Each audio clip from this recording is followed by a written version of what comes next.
Seja bem-vindo ao podcast Cinemação 620. Eu sou Rafael Arinelli e hoje temos aqui comigo Ieda Marcondes.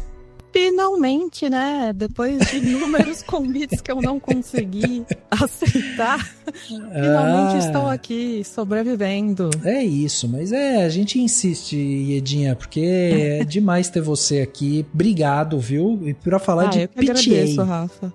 Eu já tive que dizer tanto não que eu fico sempre com medo de você nunca mais me chamar, mas graças a Deus você sempre chama. Não corre esse risco, Temos aqui também Diego Quaglia. E aí, gente, prazerzão estar aqui de volta pra falar desse filme que é tão precioso, assim, né? De assunto e de filme mesmo, assim. Tô muito feliz. É verdade. A pergunta que eu queria te fazer, Diego, é o seguinte: na sua escala Clint Eastwoodiana... Nossa, eu ia falar de mim mesmo. O PTA tá em qual nível ali nessa escala de Clint Eastwoodianos? Um nível perverso caixão, assim, vamos dizer assim. Tá bom. Já deu pra entender onde que ele tá no seu coração, viu? Só por essa resposta já conseguimos entender. E temos aqui a querida Camila Henriques. Oi, gente. Oi, Rafa. Obrigada por mais um convite. E feliz de falar de um diretor que eu tanto amo, e um filme que eu adorei. Ah, olha só, isso que é a melhor coisa. Eu trago pessoas aqui pra gente ter diversidade de opiniões, todas de um filme que todo mundo gostou. É basicamente isso. Mas mesmo gostando, dá pra ter motivos diferentes pelo qual você... E reservas, e também dá pra ter gostado, mas com certas reservas. Exato. Ainda mais que tem um distanciamento, tem algumas semanas já que a gente viu. Sem dúvida. E outra, né, gente, também pra falar de uma coisa assim que... Como assim, né? Tipo, autoritarismo no país da liberdade? É claramente uma fantasia, né? Realmente. É isso.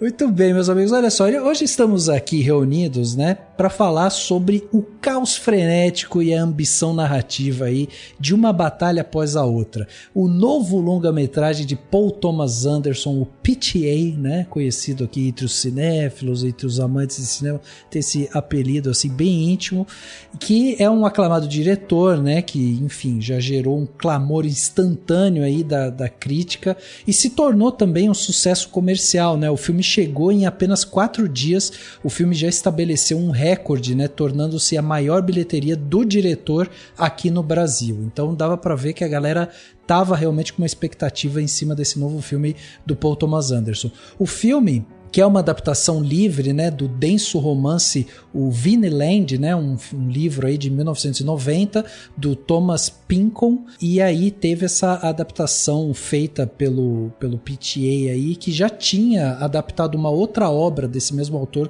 lá no Vício Inerente. Então agora aqui, em Uma Batalha Após a Outra, a gente vai para um filme que impõe um ritmo inquieto, quase nervoso ali, né, desde a sua abertura, e o PTA constrói um coquetel explosivo que mistura aí um thriller político que não abre mão, né, do comentário social, uma comédia de erros e uma ação estonteante, tudo embalado por uma trilha sonora ali urgente e por vezes enlouquecedora aí também do Johnny Greenwood.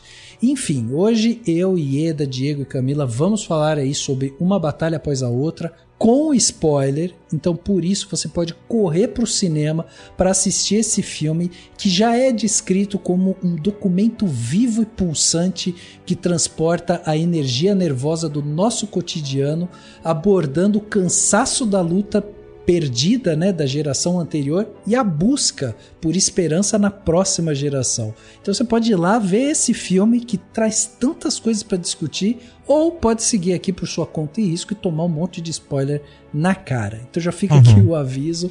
E é isso, vamos bater esse papo agora no segundo ato desse podcast.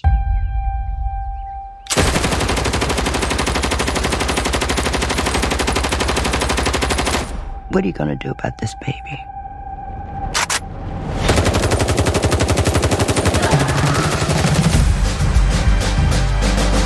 World War III out there! Welcome to the world, Bob. I kill him dead! You know what freedom is? What? No fear.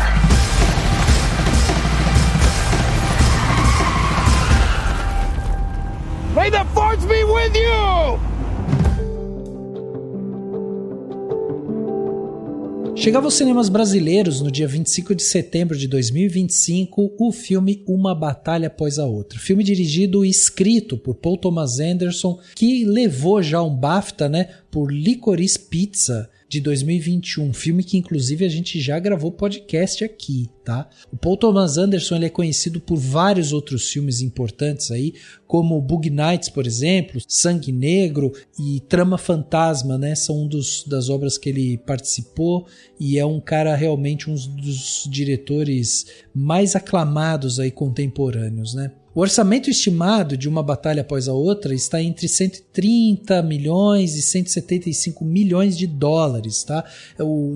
Ainda não confirmaram precisamente o orçamento, mas gira em torno desse valor. O filme até o momento já arrecadou aí 101,7 milhões de dólares mundialmente, com a estimativa aí de superar a casa dos 300 milhões, e isso vai fazer com que ele se pague, né? Isso se a gente somar também o valor de marketing, né, que o filme sempre gasta, que supera o valor da produção lá. A recepção de Uma Batalha Após a Outra no Brasil foi marcada aí por um sucesso imediato, né, tanto de crítica quanto comercial, atingindo recordes históricos para o diretor Paul Thomas Anderson no país, né? Para vocês terem uma ideia, em apenas 4 dias o filme se tornou a maior bilheteria do Paul Thomas Anderson no Brasil.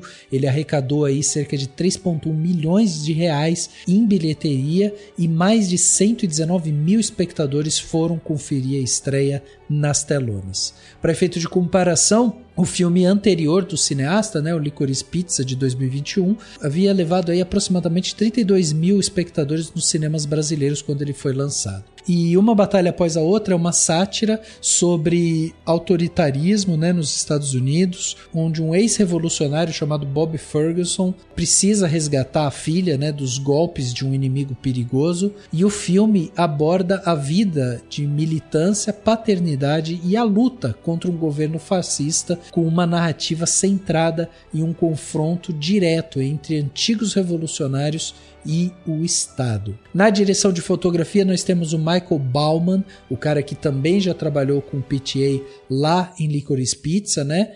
Mas ele também foi diretor de fotografia em 3 episódios de American Horror Stories. A trilha sonora é do Johnny Greenwood, que é guitarrista do Radiohead e colaborador frequente aí do Paul Thomas Anderson. Ele também trabalhou lá no Licorice Pizza, mas também trabalhou em Ataque dos Cães de 2021, Spencer de 2021 também, Você Nunca Esteve Realmente Aqui de 2018, Trama Fantasma de 2018, Vício Inerente, né, de 2014, O Mestre de 2012, Sangue Negro de 2007, enfim, o Johnny Greenwood é um cara super talentoso e um dos grandes compositores aí de trilha no cinema hollywoodiano.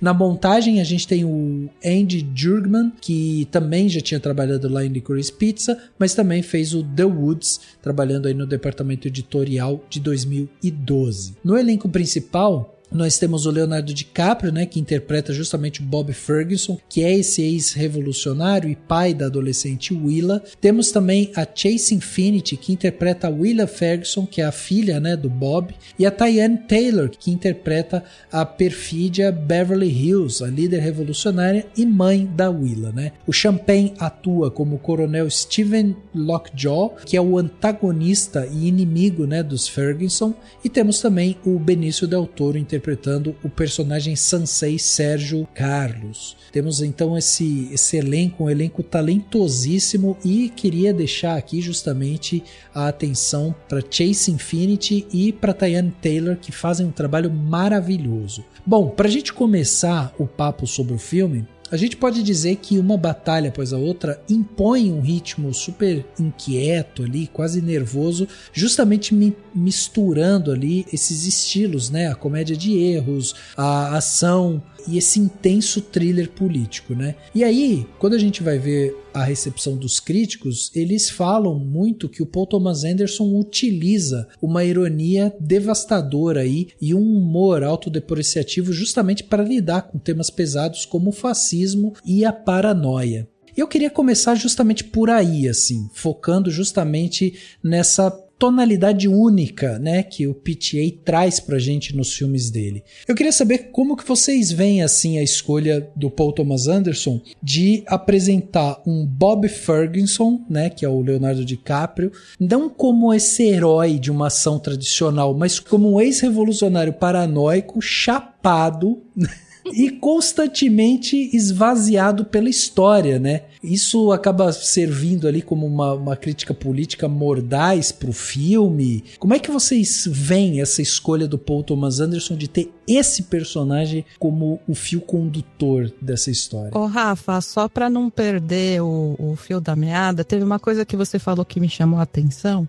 e ele representaria o fracasso da geração anterior. Eu acho que não é anterior, não. Bem colocado. Sabe por quê?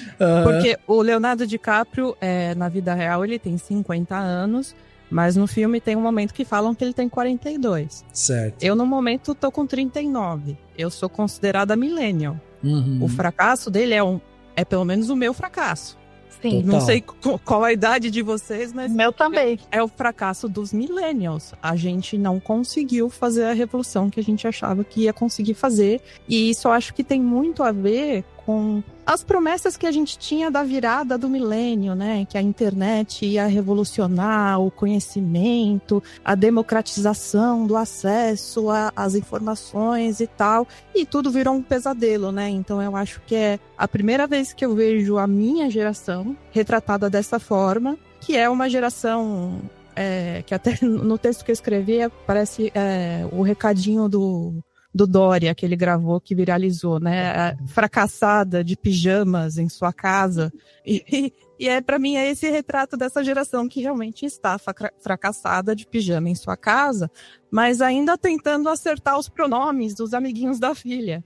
Porque não quer desrespeitar, sabe? Então eu achei engraçado ser uma geração falida, porque de fato a gente é uma geração falida, deu tudo errado, mas a gente ainda meio que tenta seguir uma bússola moral do que é o correto a se fazer, né? Só que no filme ele é justamente esse cara bem intencionado e ele é o tempo inteiro carregado por minorias. Sim. São mulheres negras, é o cara latino, são os skatistas latinos lá que estão lá ajudando ele. Então ele é um herói que ele sozinho não consegue nada, né? Ele só consegue com a comunidade e ele tá sempre apoiado nas minorias que estão lá para ajudar ele. Exato. Eu tava pensando na filmografia do PTA, que é um diretor... Eu não detesto nenhum filme dele, na verdade pelo menos assim, no meu Letterboxd tá lá que o filme tem a menor nota dele, pra mim tem 4 estrelas. Então é um diretor que pra mim nunca errou.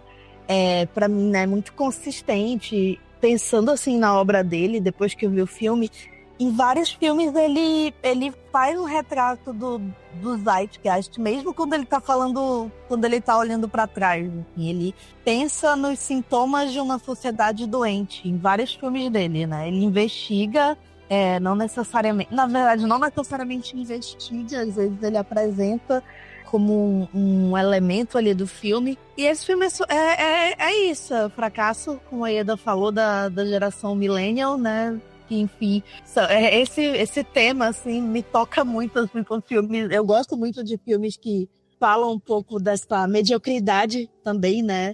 Essa geração que não igualou os pais, que não conseguiu superar os pais, né? Mas pensando na filmografia dele... É também um olhar para trás, um olhar para o cinema que o formou, né? Assim, uma coisa que eu e o Diego falamos bastante, ele colocou como um dos filmes que inspirou o Peso de um Passado, do Sidney Lumet, que é um filme de 88, 87, 88, eu acho. Que nem é muito lembrado, assim, a gente gravou um podcast ano passado sobre... Mas é um dos melhores dele, assim. É lindo o filme, assim, é a única indicação, acho que, do River Phoenix. Então, assim, e é muito melancólico o final do filme, porque o River Phoenix só iria morrer 5 anos depois, mas, assim, já parece uma despedida, assim, né? É lógico que a gente assistindo, sabendo agora o que aconteceu, tem esse tom. Mas é um filme que, pra mim, se conecta muito com o que o PTA quis dizer nesse filme, assim, de pensar na segunda geração, nessa geração que vem depois da Revolução. O que eles têm a provar ou às vezes eles não querem, eles só querem curtir a juventude, ir pro baile de formatura, viver ali sem a paranoia dos pais, né? Assim, uma paranoia que vai além. No caso do River Phoenix, e tanto dele quanto da Chase Infinity, de formas diferentes, eles fazem as pazes com o passado, mas precisa ter várias questões ali intensas que vão se desenvolvendo. No filme do PTA é de uma forma muito mais épica, assim, muito mais grandiosa, e que dialoga com esse momento que a gente está vivendo no mundo. Mas para mim também é um filme que pensa muito no passado, assim, ele é aquele épico da grande escala, né? Um filme que foi filmado em Vista Vision, né? Assim, ele vem com esse rigor do cinemão, né? No momento em que a gente está cada vez mais voltado para as telas menores, né? Um filme que se orgulha, né? De se colocar como um filme do IMAX, um filme da tela gigante. Então teve 4D, inclusive, né? Vocês viram, teve versão 4D com aquela cadeira mesh e tal, até fiquei curiosa. Tem um bingo, né, nas redes sociais, assim, velho, coloque quais versões você viu, assim, então, ele tem também isso, assim, de chegar também nesse momento do PTA como diretor que eu nunca imaginaria que ele seria a menina dos olhos de um estúdio em 2025, assim, né? Ainda mais falando de fascismo, né? É uma coisa muito surpreendente, né? E a Warner que tá acabando com os autores dela, né? Assim, então. Pois é. Sim. É meio surpreendente. Tem várias coisas assim que passam por esse filme, mas eu penso também muito no extra que leva esse filme a ser feito, né? É curioso você falou esse negócio da escala do filme e tal, né? E o personagem do DiCaprio, essa coisa geracional. É interessante, né? Como que é uma viagem alucinante, é um filme cheio de perseguição, gags, escala, épico, né? Esse comentário sobre o mundo e esses vários personagens. Mas ele também é muito centrado num conflito humano, né? Pessoal e íntimo, que pra mim o filme é muito sobre essa disputa parental, que é um tema que o Pitch sempre fala, né? Sobre essa coisa da paternidade, principalmente paternidade masculina, né? Os pais e seus filhos, né?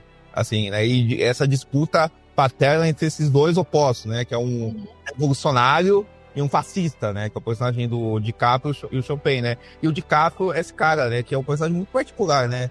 Pra ser reflexo dessa revolução, porque ele é um revolucionário que é um cara branco, que é um pateta, é um palastrão apagado, assim, né? Um emocionado, assim, mas que tem um bom coração, que é bem intencionado. Essa cena que a Ida falou, eu amo, porque eu podia cair muito numa tiradinha meio reaça, sabe, assim, tipo, nossa, esses seus amigos, assim, eu não sei nem usar os pronomes dele, que é esse negócio de pronome, mas ele fala totalmente bem intencionado na cena, assim, isso que é legal, assim, ele realmente quer falar direito o pronome dos amigos, apesar dele não entender direito o que é aquilo, assim, sabe, assim, isso eu acho muito legal no filme, sabe, assim, ele ama a mulher negra que ele tem do lado, ele é uma filha negra de verdade, assim, por mais que ele não saiba lidar com essa modernidade que tá ao redor dele, sabe, que ele ficou hibernado na paranoia dele e virando esse Lebowski que fica o dia inteiro na maconha, e é justamente, tipo, o que acontece com a filha dele que torna ele tendo que tirar desse estado de hibernação, assim, sabe, então, é um filme que ao tempo que tem esse escopo muito épico, assim, muito grandiloquente, mas que nunca perde uma certa intimidade, uma certa coisa humana. Eu acho que é o filme mais, vamos dizer, mais tipo que todos os filmes do Paul Thomas Anderson, ao mesmo tempo que ele mantém essas marcas chaves do cinema dele. Porque é um filme pop, energético, como sei lá, ele já tinha feito no Bug Night e Magnolia, mas ele não tem aquela embalagem sisuda, assim, sabe, dos outros filmes dele, é uma investigação mais cotidiana da coisa, assim, sabe, ou mais abstrata. Ele é um filme bem marcado, inclusive, tipo, os heróis, os vilões, os arcos, a cartaz e, tipo, dramática da coisa, essas emocionais, mas ele também tem uma coisa estranha, farsesca, que você vai ter, eu acho, outros filmes dele, do Cinerene, que o Liberdade de Amor, assim, né, ele tem um lado todo emocional, grandiloquente, esses caras que você falou, né, ele tá fazendo um blockbuster, assim, e assim como outros filmes dele, ele tem essa coisa dessa análise histórica de um país, de uma época, sei lá, você vai ver um Sangue Negro do Mestre, só que aqui numa coisa contemporânea, que é a América de hoje, mas não é exatamente a América de hoje que a gente vê, porque parece uma América em paralelo com a América, sabe, é uma América não alternativa, mas em paralelo, uma América muito específica, mas que reflete a América de hoje, reflete o mundo de hoje, né? Essas tensões de extrema-direita, desses grupos, assim, imigrantes, etc e tal. Rise and shine. Add an eyelash. Good morning. There are no hands on the clock. Why? Because they're not needed. What time is it? You know, I don't remember that part. All right, let's just not nitpick over the password stuff. Look, this is Bob Ferguson. All right, you just called my house. Let's cut the. I need the rendezvous point. What time is it? Look, Steve Lockjaw just attacked my home. I lost my daughter. This is Bob Ferguson. You understand? Right. I don't remember any more of this. I don't remember any more of this code speak. All right, let's just get on with what is the rendezvous point. Mas eu tava pensando também, isso tudo de pai e filho, eu tenho uma coisa também em relação à família no cinema dele, que é não necessariamente a família biológica, né? A família que te acolhe, né? Desde o Boogie Nights, assim, com a personagem da Julianne Moore, né? Com o Diggler, né? Que era o Mark Wahlberg, e com a menina do Patins, a Heather Graham. Essa questão que ele faz, assim, de falar que família não é necessariamente quem te deu a vida biologicamente, né? Tanto é que tem um momento ali em que o Champagne chega com a menina e fala, eu posso ser seu pai. Ela, não, eu tenho um pai. Sim. Aí, da forma como ela fala, é aquela coisa. Ele pode ser meu pai, pode não ser meu pai biológico, mas ele que me criou, né? Assim, e por ele que tem afeto e, assim, Champagne é completamente asqueroso. Ela não vai querer laço com ele, nem que ela seja a filha biológica dele. E tem uma decisão que eu gostei muito também, que em nenhum momento vira uma questão se o personagem do Leonardo DiCaprio sabe ou não dessa traição, sabe ou não dessa possibilidade. Porque, tipo, não importa. Ele é o pai dela ativamente. Ele cuidou dela até esse momento. Então, ela ser filha biológica dele ou não é um negócio que não interessa, sabe? É uma não questão. Eu adoro que isso não vira um drama, não vira tipo, ai meu Deus, ela me traiu, ela teve um caso, a minha filha não é minha. Tipo, não tem nada disso, ele tira tudo isso pra se concentrar realmente no que importa, assim. E eu vi o filme no mesmo dia que foi a cabine do O Coração de Lutador, do Benny Safdie, e eu achei engraçado como o Batalha Após a Outra apareceu muito mais um filme dos irmãos Safdie do que o Coração de Lutador, né? Porque é uma coisa muito frenética e energética, com humor. Né? Cara, eu fiquei muito surpresa, assim, com todas as decisões que ele tomou, tanto de roteiro como de direção, a parte que eles estão indo naquela estrada pelo deserto, né? Que vai de cima pra baixo, parece uma montanha russa. Cara, aquilo é lindo, assim. Eu nunca vi ele dirigir uma sequência com tanta energia. E a câmera toda tremendo, né? Nessa cena também, foge completamente. E fica fazendo subjetivas, né? Que é. Até o som, ele a trilha, ela tá presente, mas o som do carro é mais alto que a trilha. Exato. E tem um ritmo suave, né? Ao mesmo tempo uma perseguição suave. Ele é tensa, mas é uma perseguição suave. Ele se diferencia. Ele até citou, né, que uma das referências dele foi Operação França, né? Mas Operação França é uma perseguição que é toda crua, assim, né? É uma coisa barulhenta, que tem isso, mas é uma coisa suave, né? Aquela estrada de morro, né? Aquela montanha-russa que ainda falou, que vai indo, assim, o que só deixa a tensão ainda mais estourada, né? Então ainda é uma perseguição muito diferenciada dentre todas as perseguições que tem no cinema, né? De carros, assim, né? 3 carros. Você sabe que uma coisa que, assim, logo me chamou a atenção é como todos os personagens que a gente é apresentado no filme, a gente tem uma tridimensionalidade deles, e isso ajuda demais a gente a se conectar com eles de qualquer forma, e também trazer justamente essas justificativas de por que aquelas atitudes daquele jeito. Então, tipo, lógico, o Bob Ferguson é esse cara que a gente vai acompanhar, né, toda a história através do olhar dele e tudo mais, mas é um cara que tem uma figura, né, de contradição entre essa coisa heróica e a coisa meio covarde, assim, também. Ele tem essa coisa meio, assim, dividida ali, né, que a gente fica sempre tentando entender pra onde que esse cara vai, se ele vai dar conta daquela missão de salvar a filha, porque ele é todo atrapalhado e tal. E tem o lance também do fato dele que para ele, né, toda essa questão da resistência política se esvaziou e tal, e acabou meio que se tornando quase que um hobby abandonado, assim, né? E aí volta para aquele lance que a Ieda falou, que ele tá sempre cercado por essas minorias que é meio que quem empurra ele para frente, assim, para que ele possa realmente tomar as ações que ele tem que tomar. Só que para além disso, eu acho maravilhosos os personagens, tipo da Willa, né, a Perfídia, por exemplo, eu acho uma personagem assim cativante, ela é hipnotizante, e depois eu fui ver, porque eu achei tão diferente esse lance do nome, né, Perfídia, e depois eu fui pesquisar. Perfídia Beverly Hills. Perfídia vem do latim, né? É uma palavra que vem do latim, e ele indica uma característica de quem não cumpre o que promete ou que fala, né? E aí um sinônimo de perfídia é hipocrisia, tramóia, traição, falsidade. Então, ela é isso, né? Tá no nome dela. E Beverly Hills, pra quem não sabe, é localizada, ela fica lá em Los Angeles, né, na Califórnia, e é conhecida por ser uma área de extremo luxo, riqueza, né, famosa por ter mansões, loja de grife e tudo mais. Então, assim, ela é quase que um símbolo justamente dessa revolução, mas uma revolução meio torta, assim, né? Porque tem uma coisa ali de realmente ela às vezes se perder um pouco na própria personagem. Então ela não é totalmente uma personagem gostável, não é que ela aparece em tela e você fica, nossa, ela é maravilhosa, eu adoro ela. Não, você fica sempre com todos os personagens ali tem um questionamento, te traz um questionamento, e eu acho isso demais, porque humaniza demais ele, sabe? Eu achei bom você citar a Perfídia, porque pra mim ela é justamente a parte problemática do filme.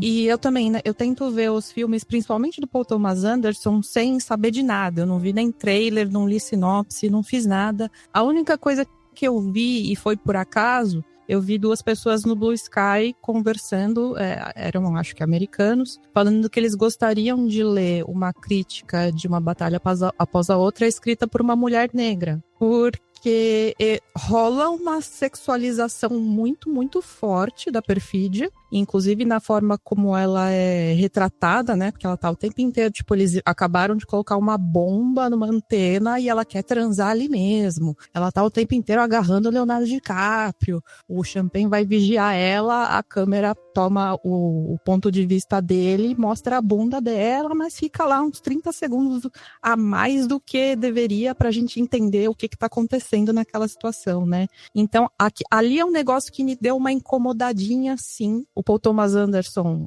é casado com uma mulher negra, que é a Maya Rudolph. Isso não dá necessariamente uma autorização para ele retratar uma mulher negra dessa forma, mas eu acho que é algo que também válido de se discutir, porque eu vi pessoas negras e mulheres negras que ficaram um pouco chateadas com a forma com que ela foi retratada, e também pelo motivo dela ser a que entrega todo mundo, né? Ela abdica da filha, dá os nomes e os endereços de todo mundo, e a revolução é destruída meio que por causa dela, porque ela é muito louca e tal. E eu fiquei tentando entender, assim, realmente, para uma pessoa que se considera revolucionária, você de repente virar mãe, deve ser um choque muito grande, porque aí você vai fazer o quê? Você vai começar a preparar o lanche da sua filha como se você fosse uma mulher, sabe, uma thread wife, como uns falam agora.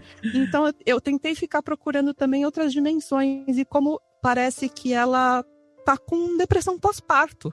Basicamente, né?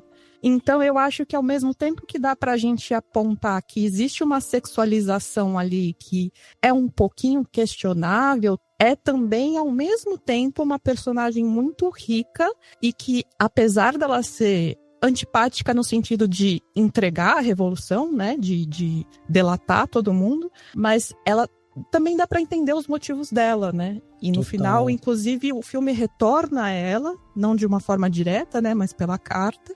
Então eu acho que é algo, né? Acho que daria pra gente ficar, tipo, 6 horas falando só da Perfídia. Sim. Sabe? Sim. Mas é uma personagem que eu acho que vale a pena dar uma refletida mesmo, assim. Eu tive um pensamento parecido com o seu quando eu tava vendo o filme, no sentido que, quando o filme começa, a introdução dela, tipo, o filme começa com ela protagonizando o filme, só que sendo vista meio em fragmentos, assim, né? Tipo, a gente vê fragmentos dessa mulher, colares dessa mulher, dela vendo ações, aí a gente vê a vida dela com o DiCaprio, aí o Champagne se aproximando dela e girando por aquilo. Mas a gente vê aquilo como se ela fosse uma luz que vem no filme, colocar aquilo, né? Com aquele tom todo de filme de missão e não sei o quê, né? Uma coisa meio que um retorno, uma coisa meio blaxploitation, um pouco, assim, sabe? Assim, muito quente, assim, nesse quesito, assim. Mas uma coisa que é muito idealizada, né? Assim, a gente tem uma idealização disso, né? Assim, uma idealização muito grande disso. E o filme sempre ressaltando um tesão que essa mulher exala. Né, assim, né, de como o DiCaprio, um dos motivos que ele tá naquela revolução, porque ele tá cheio de tesão, sim, sabe, de como o Champagne, ele tem uma obsessão, um tesão doentio por ela, assim, né, isso é uma coisa que ele não consegue lidar com isso, porque o cara é um racista, gosta de ser branco, mas aquela mulher desperta algo nele. E uma coisa interessante para o Champagne é que ele, de fato, era só um fetiche pra ele, era só uma obsessão dele, o cara é um psicopata, mas ele, de fato, tem uma admiração por ela muito distorcida, assim, sabe? Sim. Tipo, do papel que aquela mulher faz, assim, do que aquela mulher faz. Tipo, ele vê ela ele só consegue ver ela como um objeto, como uma guerreira. Assim, sim, exato. Uma guerreira. Ele é um assim, militar, assim. Então ele tem tara por uma guerreira, né? Uma guerreira, exatamente. É uma coisa doentia, né? E é muito interessante, né? Porque o filme ressalta isso. Aí eu fiquei vendo o filme, eu tava achando muito bom, tal. Mas eu ficava pensando, pô, o filme tá retratando o tesão que esses personagens têm, ou ele tá usando essa mulher como conceito, assim, sabe? Uma coisa meio, tipo, como só, tipo, um adereço de cena, assim, sabe? Assim, como uma coisa pra a narrativa. Ela é o MacGuffin, né? Porque é ela que coloca toda a ação, né? É ela que justifica todo o filme, né? Eu fiquei pensando muito. Ela começa e termina o filme, né? Exato. Tudo se resolve quando a Willa faz as pazes com a mãe. Com a mãe, pela carta, né? Exato. Eu fiquei pensando muito nisso. Tipo, o quanto o filme tá olhando a humanidade dessa mulher, ela tá só se utilizando dela. E quanto é os caras que têm tesão por ela, o tesão desses caras por ela em cena, ou o filme tá meio que meio que também, tipo, usando essa mulher só como um utensílio, assim, sabe? De gostosa e tal, e acaba aí nessa primeira camada. Eu ainda nem sei o que eu acho disso, assim, sabe?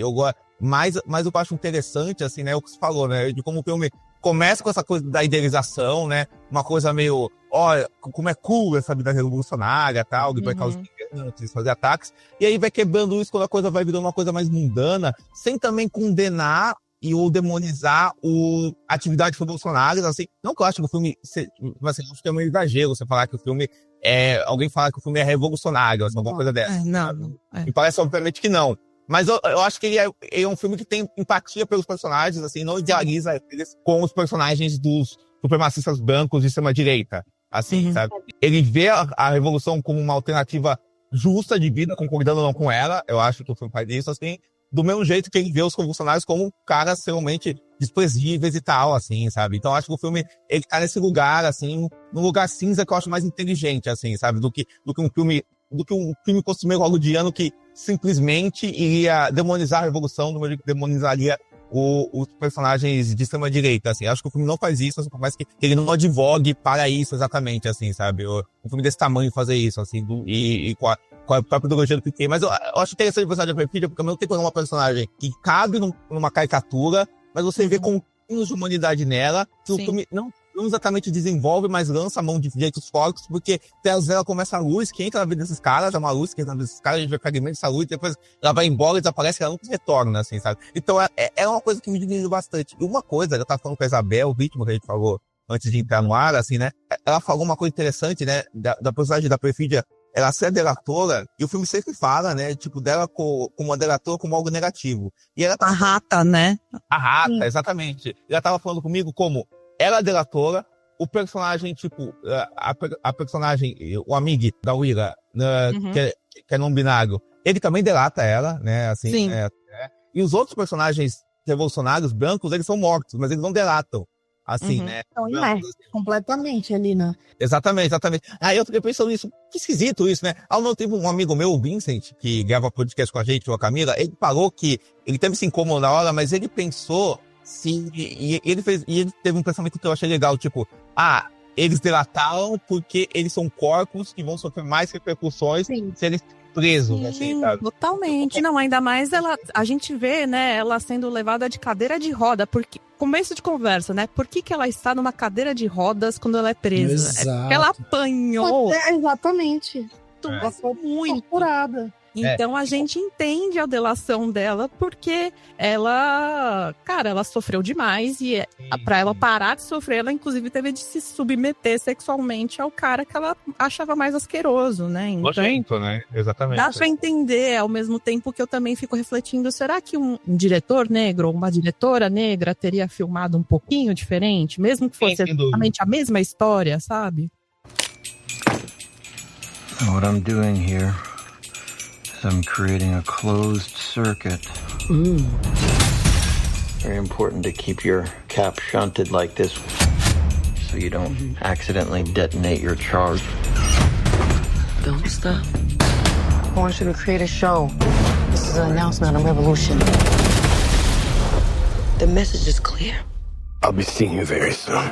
Not if I see you first. Viva la revolution! Você sabe que eu lembrei, enquanto vocês estavam falando, a Carissa, né, Vieira, que é autora aqui no Cinemação, enfim. Ela fez uns stories, eu acho que essa discussão é super válida pra gente realmente pensar nesse posicionamento, né, de personagens negros no cinema e tudo mais. Mas uma das coisas que ela falou, que, por exemplo, ela gostou, foi justamente que a personagem ela não fica presa só nesse estereótipo de ser a super sedutora e tal, e pronto. Tem todas essas questões que a gente estava falando por trás, assim, a questão da revolução, a ânsia dela, né, por estar em atividade o tempo todo, que tem esse lance do pós-parto, que tem a questão dela usar, né, dessa sedução para ir atrás das coisas que ela precisa também ali e tal. Então, assim, ela tem outras camadas. E uma das coisas que me lembrou muito vendo o filme foi de algumas falas que a gente ouve, por exemplo, da Lineker ou da Linda Quebrada, por exemplo, que fala desse uso do corpo, né? Então, quando elas falam sobre a quantidade de pessoas, mulheres, trans, travestis e tal, que são mortas no Brasil, por exemplo, elas reforçam isso, assim, que os homens brancos e ricos e poderosos vêm, usam o nosso corpo, né, tem um tesão por a gente, depois quer descartar e te nega publicamente, né? Então, tem um simbolismo também na Perfídia desse lance, assim. Eu acho que o fato dela ser super sexualizada e dela ter essa sedução, assim, ela é uma figura extremamente cativante, né? Quando você vê ela na tela, assim, ela é muito cativante, o jeito dela. Incrível, né? É incrível, excelente. Incrível. E eu acho que tem essa ironia, sabe? De você ver, por exemplo, um coronel que tem todo o aparato do governo ao redor dele para movimentar polícia, exército e tal, para ir atrás de uma menina que pode ser a filha dele, que daí vai impedir ele de entrar para um grupo elitista lá, então o cara movimenta tudo isso, mas na real ele tem tesão por aquela mulher ali, entendeu? Ele tem desejo por ela, mas ele nega veementemente aquilo ao ponto de matar e até ter um afastamento emocional daquelas pessoas, né? Tanto que tem partes desse texto que do texto do filme que são pesados, né? Quando eles falam de mestiços, dos mexicanos, cara, é um tapa na cara o tempo todo, a hora que você tá ouvindo aquilo, né? É interessante como o PTA filma isso, aquelas reuniões daqueles homens ali, em que o próprio personagem Champagne, a gente vê que ele tá em desvantagem ali, né? Não porque, coitadinho, mas porque ele é uma massa de manobra ali, né? Quando ele for descartável, ou quando ele não precisa... É um bebezão, né? Exatamente. Assim, ele não vai ser mais interessante pra ele não jogar no lixo, assim. Tanto é que eles zombam da cara dele, na frente dele. Assim, aquela cena em que ele fala do estupro ao contrário, Que também é uma coisa assim que... Nossa, aquilo é ele tão duvida dele ridículo. Pois é, o Tony Goldwyn, eu quero falar o Fitz de Scandal, ele duvida do Champagne como se fosse uma mulher relatando um abuso, né? Assim, então, Exato. É curioso também como ele faz isso, no roteiro e na execução no filme, e também como ele filma, ele parece reuniões de máfia mesmo, aquela primeira reunião deles ali naquela sala assim, escura, né? É como num sistema de bunkers, né? Porque você vê várias portinhas que são todas as casas daquela rua interligadas por um subterrâneo. E a gente sabe, né, que os bilionários realmente constroem bunkers. A gente já viu notícia, né, do Mark Zuckerberg, que tem um bunker gigantesco e tal. E também, qual era o nome do grupo dele, dos brancos? Cara, era alguma coisa de Papai Noel, né? Muito ridículo. Alguma coisa tipo... não sei o que, natalinos, e assim, é um nome ridículo que faz total sentido, porque se você começa a pegar os níveis de poder dentro da KKK, da KKK, também são umas coisas do tipo, o mago, sabe? Uns nomes muito babacas, assim, você vê que é uma coisa infantil, assim, né? Que é um tesão infantil em controlar o mundo inteiro, né? Ieda, Clube de Aventureiros Natalinos. Então, não parece até um livro... Tem até o codinome, né? Que ele batendo na porta lá é Jingle Bell, né? Se você perceber que tá batendo Jingle Bell. E é muito interessante que são reuniões feitas entre festas da elite máxima do poder, assim, né? E esse pessoal tenta entrar nisso, e é interessante isso, que a Camila falou isso, né, de como é filmado, né? O filme todo é muito cinemático, né? Estilo do movimento de câmera, né? Chicotes, tipo, rápido, né? Que a câmera fazendo zooms rápidos, né? Ou, tipo, fazendo viradas de câmera rápidas, não sei o quê. Essa energia, essa coisa de perseguição que a Eda falou, né? De sapadia, né? Que tem no filme. Ao mesmo tempo tem um filme de muitos closes, né? Também, assim, sabe? Muitos closes, assim. Close, né? Assim, bastante. Né? Tipo... planos muito fechados no rosto dos atores, assim. Então tem uma vibe, né, de neo-western, né? Eu até lembrei muito do Sérgio Leone, sabe? Assim, porque parece que os personagens eles estão duelando entre si nos rostos, mais nessas cenas dos aventureiros aí. É tudo filmado em planos estáticos, assim, sabe? Assim, a gente vendo planos, tipo assim, planos gerais daqueles homens conversando nas mesas, assim, sentados, sabe? Né? Assim. Sentados, assim, né? E essa coisa patética. O personagem do Champagne, ele é ótimo também, porque ele é o personagem mais caricato do filme, assim, ao mesmo tempo que é um personagem muito rico, assim, que tem muitas nuances, assim. Porque ele é um cara, porque ele é um psicopata, ele é um cara pervertido, assim, ele é essa representação máxima de tudo que é de extrema-direita, né, dessa coisa do militarismo, da repressão policial, assim, né, de tudo isso. Cara homofóbico, né? Assim. Homofóbico, racista, né, misógino, mas ele é um cara patético, bronco, bruto, assim, mas ele varia entre ser um cara que é assustador, que tem uma inteligência distorcida, assim, né, que é esse soldado, assim, aplicado, mas ao mesmo tempo ele é um cara patético, um crianção, que vai... Ele morre de medo daqueles caras que são mais poderosos. Ele se morre de medo e ele quer fazer parte do clube, né? Assim, exatamente, né? Exatamente. Ele varia muito, né, de uma posição de total poder para uma posição de total vulnerabilidade. O Champagne, por mais que eu tenha questões com a vida dele, que não vem ao caso agora, mas eu acho que ele tá muito, muito bem nesse papel, porque é um papel que demanda uma gama gigantesca de emoções e de você conseguir interpretar um cara que é ridículo sem transparecer que você está tentando ser ridículo. Uhum. É um cara que é ridículo e não quer ser ridículo, né? Então é a forma correta de se interpretar esse tipo de papel, porque muitas vezes quando você tá interpretando o vilão do filme, você quase pensa, você vê o ator pensando, né? Eu sou muito mal, né? E não é um negócio que você realmente percebe como é complexo na cabeça dele, né? Não, assim, se a gente for pensar, eu tava até falando com o Diego e com o Vincent, assim, que eu fiquei perturbada com quanto ele tá parecido fisicamente com o Bolsonaro, e não é assim, sim. Não, eu imagino que não seja porque é uma questão assim mais de coincidência, porque principalmente no final, quando ele tá desfigurado, ele tá a cara do Bolsonaro, é assustador, assim. Caraca, eu comecei, eu fui dar um gole de água, você me solta uma dessa, eu quase morro afogado aqui, cara. Mas ele é asqueroso, assim, aquela cena Total. em que ele tem um enfrentamento com a a Willa, que é, enfim, primeiro eu acho sensacional como o PTA coloca o rosto de cada um no canto da tela, né? Encarando. Sim, e ele sim. já tinha feito isso minutos antes dela com a Madre Superiora. Assim, que tava colocando ela numa situação de vulnerabilidade também, né? Questionando.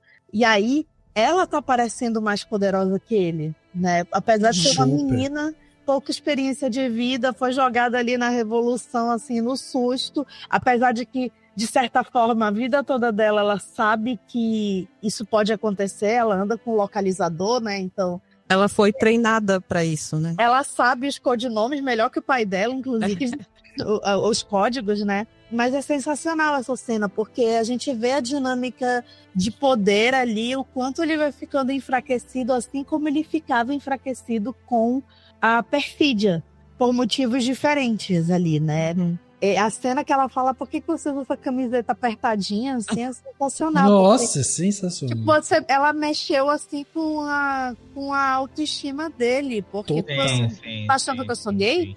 Aí como se fosse uma coisa horrorosa, né, na visão dele ser. Enfim, então é muito interessante como o filme também trabalha isso.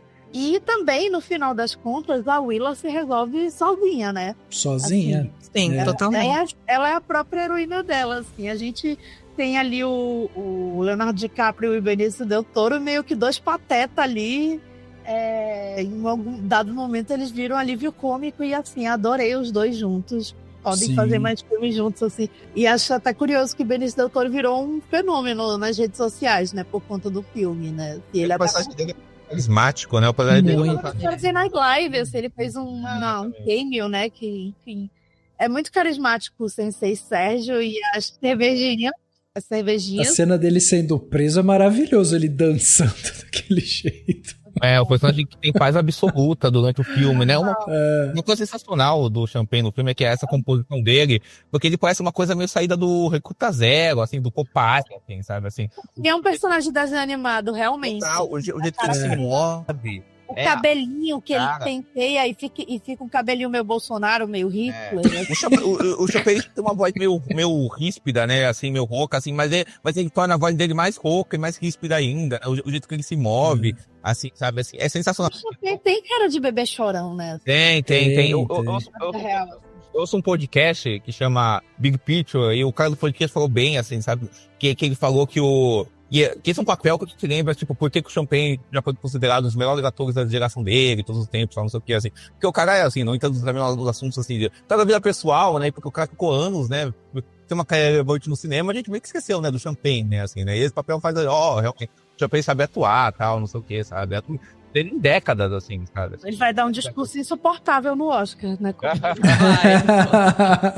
Você sabe que a Cami falou esse lance do poder da Willa, né, em cima do Lockjaw aí, né, e lógico, né, o Paul Thomas Anderson, ele vai fazer isso mesmo, né, porque ele faz um contra-plongé na Willa ali, mostrando ela, né, de cima pra baixo, assim, então você vê que ela tá assim, muito forte em cima dele, porque ela é, né, o símbolo da fraqueza do Lockjaw, né, assim, ela é a existência, ela é a materialização da fraqueza dele, né, dentro da visão de mundo dele. E ele tá completamente submisso a ela, assim, porque ela continuar existindo claro, é lógico que, né, ele fraquejou, vamos dizer assim. Total. E aí eu acho interessante porque ele ser esse personagem caricato faz um contraponto justamente ao personagem do DiCaprio, que também é um personagem caricato, mas que vai pro outro lado, né, do cara da revolução e tudo mais.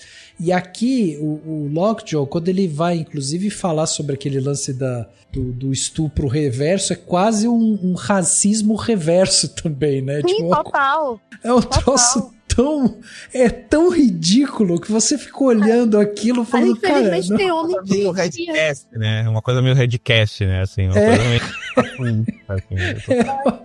É uma parada muito surreal, assim. Tem uma coisa disso do poder da Willa, assim, a gente voltar pro início do filme, o momento que a mãe da perfídia tá falando com o DiCaprio, tipo, botando ele no lugar dele, assim, minha filha vem de uma linhagem longa de revolucionários, né? E a Willa não pode disso, né? Se a gente for pensar assim, ela vira a mãe de certa forma no final, né? Ela vira o que ela passou a curta vida dela renegando, né? Por isso que eu volto também ao filme do Lumet, de 88, que ele, não vou dar spoiler pra quem nunca viu, mas assim, em dado momento tem o River Phoenix, ele é filho de um casal de fugitivos, assim, que tá numa cidade com uma nova identidade e tal, só que ele quer viver, ele quer ter a adolescência dele, ele quer fazer as coisas, e em dado momento eles têm que encarar isso, porque em dado momento, né, assim, falando português, a água veio aqui na bunda, né, então assim, e quem veio depois, os filhos deles, são efeito colateral disso, e em dado momento eles vão ter que fazer as pazes com esse passado, incluindo os filhos com o passado que eles nem viveram, e aquele momento da carta é muito isso, né, ela passa a vida toda acreditando que a mãe é apenas uma delatora. E aí, ao longo dessa jornada, ela vai entendendo que a revolução vai muito além do que as coisas que ela ouviu ou que ela imagina que sejam, né? Hi. What's up? What's up, homie? It's me again, Bob Ferguson. I don't know if you remember, but we spoke earlier on the phone. I think we had a little misunderstanding. I think we got off on the wrong foot. I was trying to get the rendezvous point for my daughter, Willa. Can't answer what time is it, I cannot give you the rendezvous point. This is a key tenet of the rebellion. I'm surprised you can't name it. I don't know if you are who you say you are. Okay. Well, look, maybe I can give you some information and then you give me some information. All right, we'll just share a little information.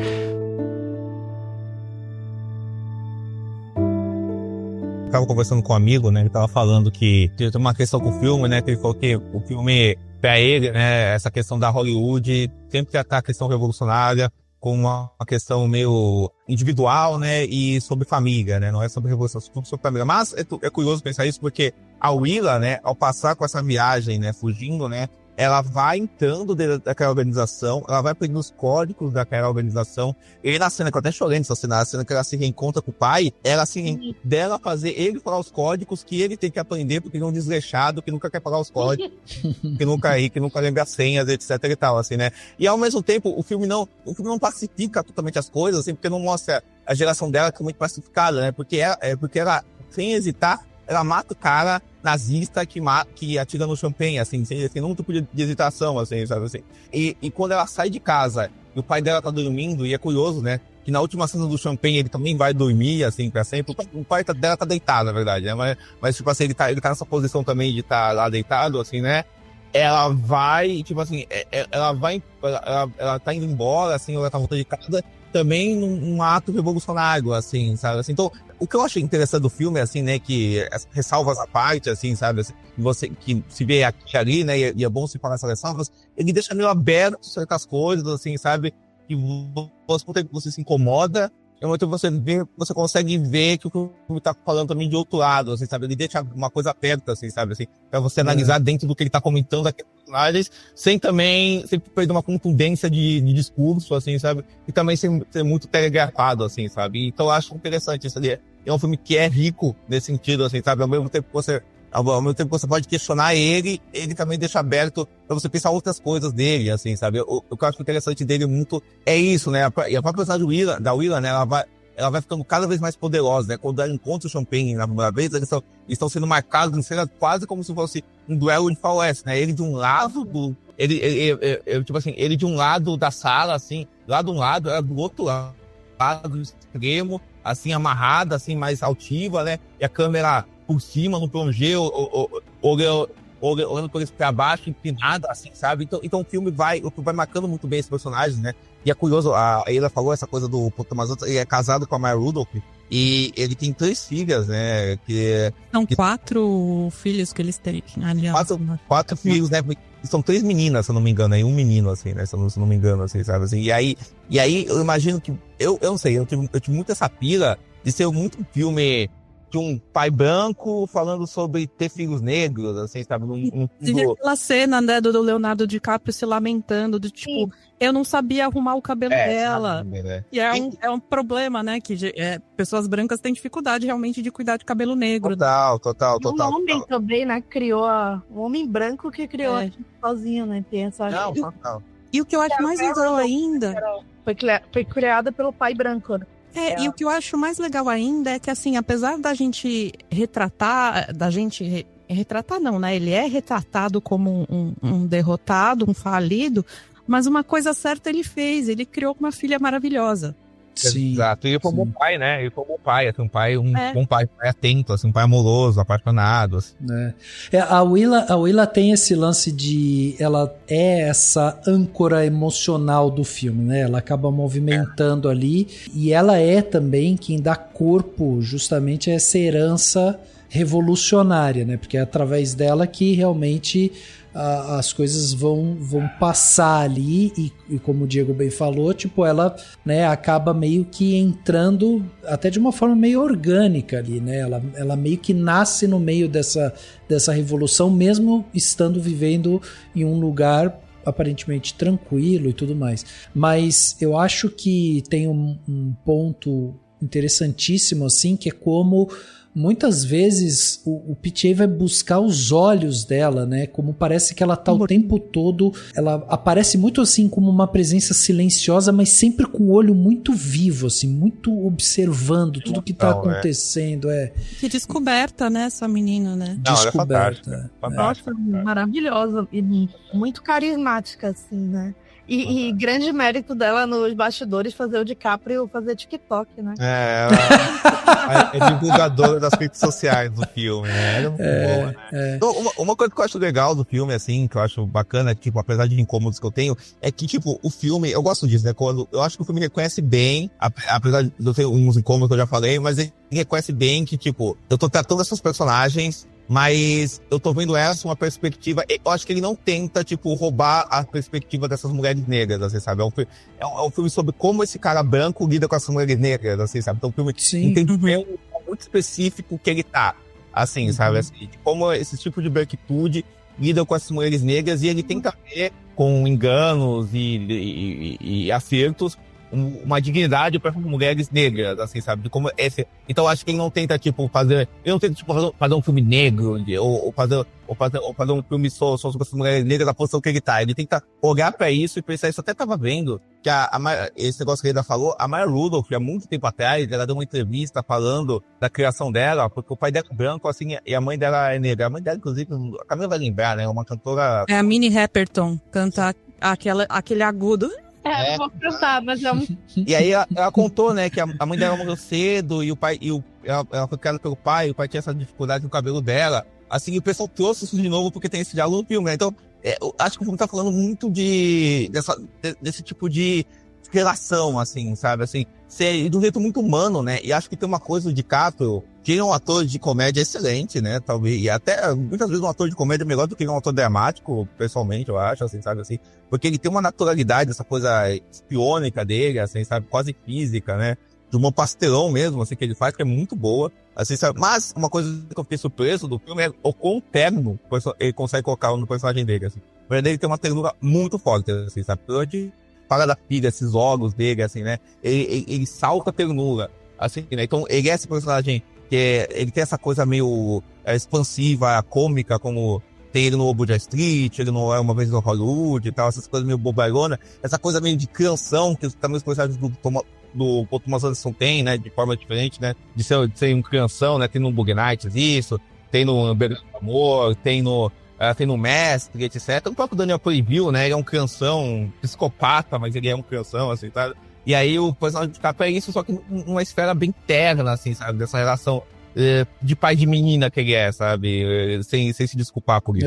Mas você sabe que tem uma coisa interessante, que eu vou voltar naquele ponto que eu achei muito legal quando a Ieda falou isso, né? Que esse cara, ele acaba sendo levado justamente pelas minorias, né? Porque, cara, se você for ver o homem branco, ele tem pouquíssimas causas pra ele lutar por ele mesmo, sabe? Pela quantidade absurda de privilégios que a gente tem. Então a gente não tem causas nossas, entendeu? Inclusive os que vão presos é a personagem da Regina Hall, que é uma mulher negra, e o personagem do Benício Del Toro, que é um homem latino, né? Exato. Então é uma mulher negra não se sacrificando por esse homem branco. Né? A gente tem que ficar inventando esses negócios de racismo reverso, de estupro reverso, desse tipo de coisa para criar algum tipo de causa, sabe? Porque volta para aquele ponto também que a gente falou aqui sobre a infantilidade, como várias vezes tem esse tom infantil, porque é infantil. Quando a gente vê, tipo, as discussões hoje em dia, tipo, 2 líderes mundiais começam a discutir e daí fica assim, olha, eu tenho 500 bombas atômicas, mas eu tenho 1000. Eu tenho 1 milhão. Então, é uma coisa assim, é tão patético esse tipo de discussão que realmente, assim, sabe, São os aventureiros natalinos. São os aventureiros natalinos, exatamente.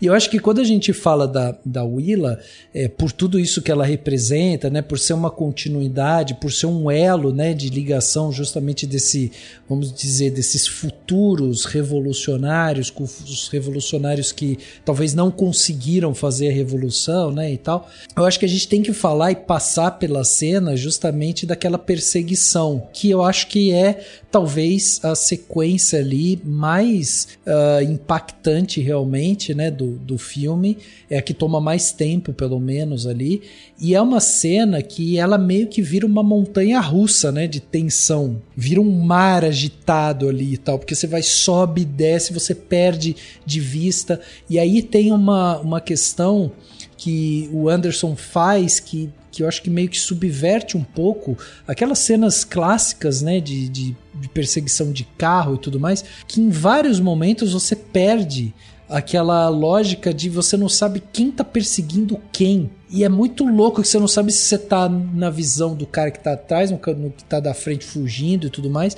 E essa alternância entre caça e caçador, assim, que vai criando essa agonia sociológica até, né? E aí ele quebra essa sensação de continuidade e a gente vai ficando tenso com aquilo, porque você não sabe o que está acontecendo. E o fato de ser a Willa em um carro sendo perseguida por um homem branco, rico, né? Que está indo atrás dessa menina que acabou de se salvar de um sequestramento ali e tal. E aí você vê tudo isso acontecendo e ela ter... a solução que ela teve...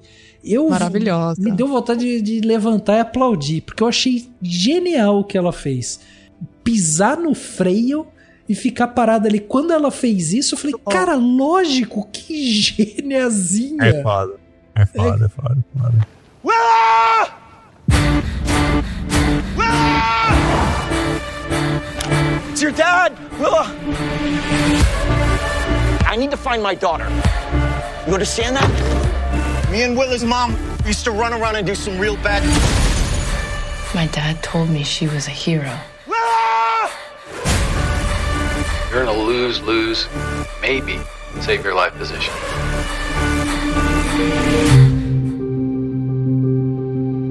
E aí eu queria saber o que vocês acharam justamente do reencontro dela com o pai, porque... eu chorei. Porra, eu chorei naquela hora, a hora que ela volta e abraça o pai, porque ela leu a carta, nossa senhora. Eu não esperava chorar, não. Eu não esperava que o filme fosse me pegar nesse sentido, sabe, de chorar vendo o filme, sabe, assim, sei lá, assim, é muito emocionante, né?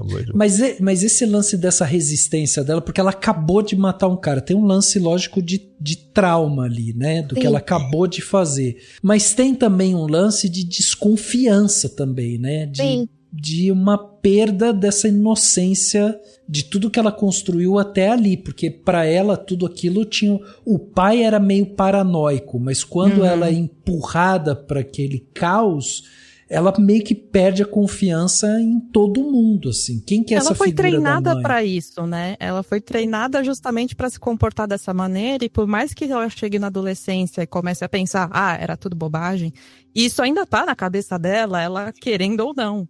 Então, E ela é um negócio... viveu isso, né? Ela acabou de viver isso no susto, né? Assim. Pois é. Eu acho maravilhoso. E eu gosto muito dessa sequência, porque aquela tensão dele vindo apontando a arma, porque ele percebe que tem alguém na lateral. Ela tá apontando a arma pra ele ali. A hora que os dois vieram apontando uma arma pro outro, eu falei, puta, vai dar merda. E aí ela não se entrega logo de cara, sabe? Ela quer que ele fale a frase. E veja que irônico, né? Quando ele precisa falar a frase pra encontrá-la, ele não lembra da frase. Mas quando é ela que pressiona ele, aí ele traz a frase e assim, resolve. Ele tem que resolver aquilo ali. Até porque acho que o filme inteiro é um processo meio que de reintegrar o personagem do Leonardo DiCaprio na revolução que ele tinha caído fora, né?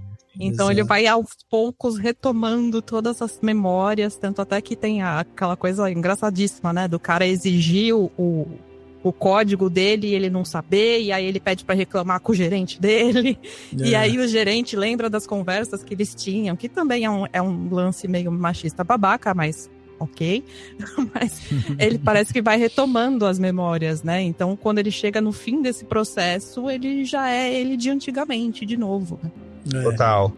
E tem uma coisa legal nisso que, nesse momento que você tá falando, Ida, que é, tipo, o filme... Eu gosto disso, pô, eu gosto muito quando o filme consegue fazer isso, tipo, ele tem um ponto de vista, mas ele saber também olhar de forma questionável para esse ponto de vista, mas não apreciar o seu ponto de vista, mas saber olhar de forma mais inteligente é a grande coisa, porque o filme também, ele é uma farsa, né, o filme, ele tem um lado de farsa muito grande, assim, sabe, ao mesmo tempo que ele tem esse lado melodramático e esse lado de perseguição muito grande, ele é muitas coisas em uma, né, e ao mesmo tempo que ele, tipo, ele é uma farsa, ele tira um sarro de todos os personagens, né, assim, né, mas ele enfatizar muito bem as coisas que ele tá tirando sarro e o que ele quer mais tirar sarro de um personagem de outro. Então, assim, ele vê o personagem do DiCaprio como um cara meio deslumbrado, um cara meio que, né, meio, assim, desleixado e etc e tal, né? Ao mesmo tempo que ele vê uma coisa meio,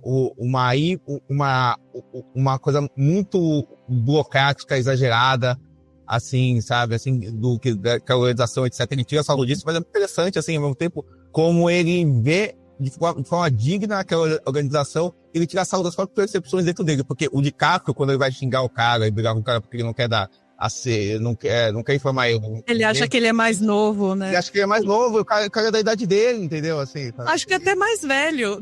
Mais velho, até ele fala, você seu liberal e não sei o quê. E é muito bom que ele tem que pedir desculpa depois pro DiCaprio, assim, né? Exatamente. Esse cara é uma lenda, não sei o quê. Nem é ele que é a lenda, né? Exatamente. Então acho que o filme, ao mesmo tempo que ele sabe, tipo, pontuar coisas mais ácidas, assim, sobre as pessoas, ele consegue olhar pra eles com justiça também, assim, alguns sabe? E é como o Diego falou, assim, tem coisas no filme que às vezes você não percebe, né, que a emoção vai bater ali, mas o filme ele é tão encaixadinho que a gente consegue ir percebendo essas pequenas nuances, assim, né, e eu adoro depois como, assim... Vou até dar um passo atrás, porque tem um momento quando eu vejo de novo o personagem do Champagne aparecendo depois de ter tomado um tiro na cara, o carro ter capotado, não sei o quê. Ao som da música Perfídia, inclusive. Eu me lembrei do Rutger Hauer no Morte Pede Carona, sabe? Uma parada meio dessa, assim, quando ele aparece. Nossa, eu vi ele, eu falei assim, cara, não precisava ter esse cara de novo, sabe? Mas, tipo, tinha que ter... O Jason, né? Parece uma coisa de Jason, O cara é imortal, né? Mas tinha que ter esse lance meio, né, dessa coisa desfigurada. Se ele não estivesse ali, não teria aquele diálogo bizarro do estupro reverso. Tinha o lance também de mostrar da própria... do sangue frio, né? Da persividade da elite branca também, né? Que não suja as mãos, que faz as coisas sempre pelos cantos e tal. Então ele e meio dando que tapinha carrega. nas costas, né? Olha seu escritório, né? Exato. Uma coisa bem pop dele. Bem dele. Nossa, que incrível. Inclusive eu não vi isso em lugar nenhum, mas quando ele entra na sala e tem essa tensão, que a gente meio que já, vai acontecer alguma coisa, né? Os caras vão matar ele de algum jeito. O barulhinho da porta, né? Tampa, né? Da porta, faz a faca. Exatamente. Vai, exato.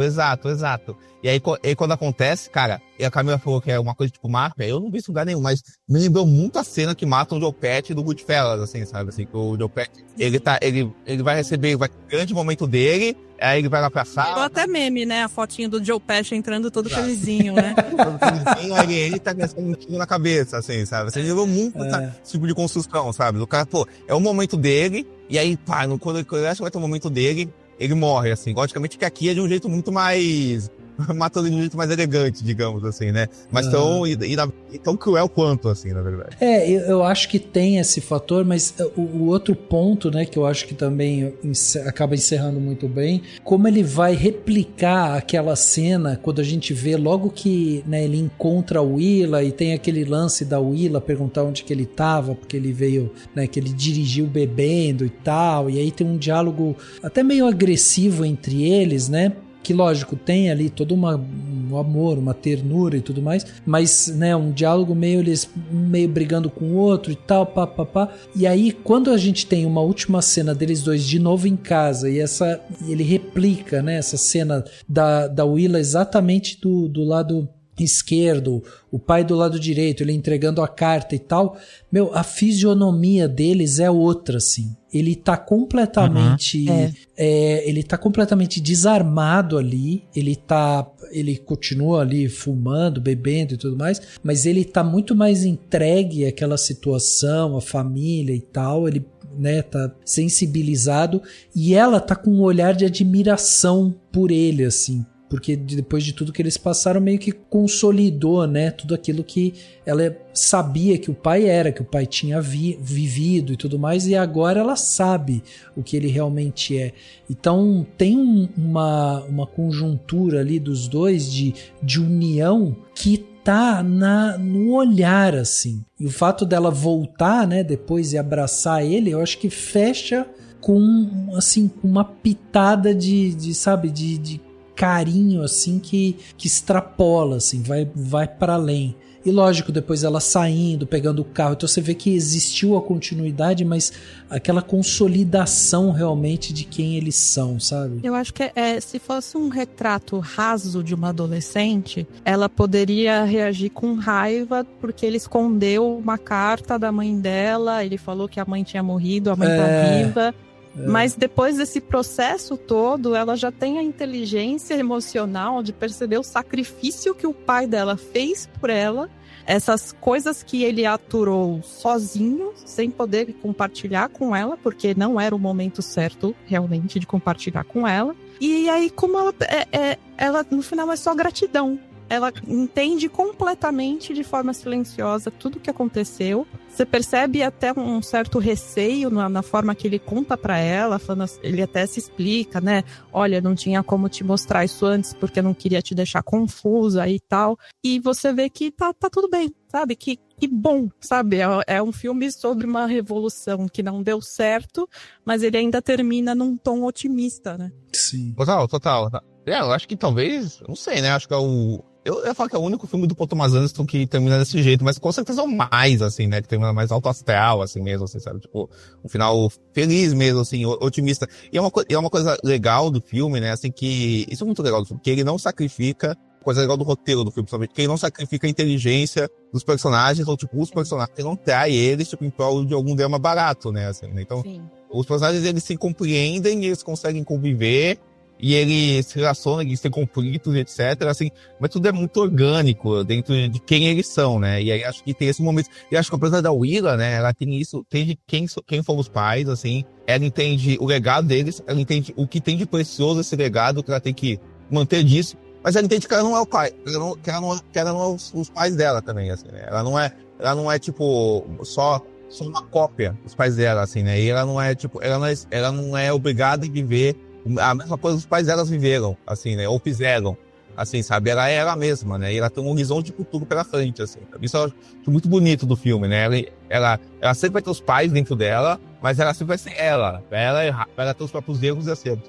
Inclusive o título, né, é uma batalha após a outra, a gente pode entender como uma coisa cansativa, né, porque parece que, nossa, não acaba nunca, né, quando ela não é uma coisa é outra, e depois vem outra, mas acho que é pra gente entender com otimismo também, que é tipo, a guerra não é perdida. Tem sempre uma nova geração e depois uma outra geração e depois outra geração. E dá pra gente continuar lutando sempre, sabe? Então, que bonito, sabe? Que gostoso. Você sai do filme com uma sensação, assim, deliciosa, que é totalmente contrária ao que geralmente a gente sente durante os dias quando a gente lê as notícias, né?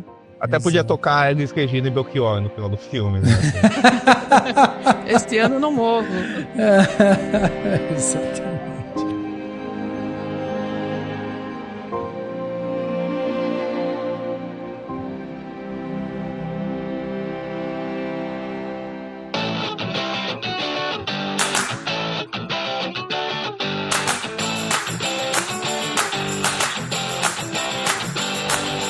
Plano detalhe da semana, aquele momento em que damos dicas para vocês ouvintes aí, para vocês fazerem coisas diferentes durante a semana.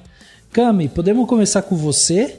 O que você trouxe de dica boa pra gente aí? Então, eu aproveitei, ontem eu tava precisando ver um filme curto, porque eu tava com pouco tempo, aí fui ver nos streamings que eu tenho e descobri um filme de uma diretora que eu gosto, que é a Nicole Holofcener, que é um filme que tem um belíssimo título brasileiro de Amigas Curtindo Adoidado.